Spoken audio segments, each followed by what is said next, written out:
আসসালামু আলাইকুম প্রিয় দেশবাসী। আজকে আমি কিছু কথা বলবো। যারা কোর্ট কাছারিতে উকিলগিরি করেন বা যারা লয়ার আছেন তাদের উদ্দেশ্যে। হয়তোবা আমার কথা শুনে আপনাদের একটু খারাপ লাগবে।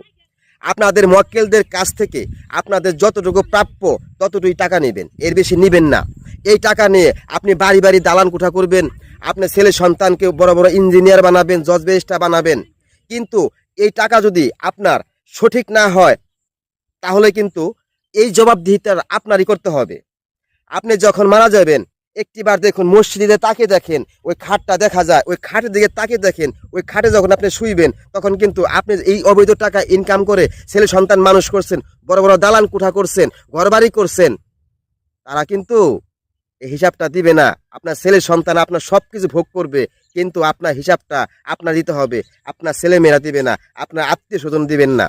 আরেকটা কথা বলি, এই যে আপনাদের কাছ থেকে ছোট বড় সব কিছু কেস যায়, সেই কেসগুলো কেন দিনের পর দিন বছরের পর বছর চলে যায়, কেন নিষ্পত্তি হয় না?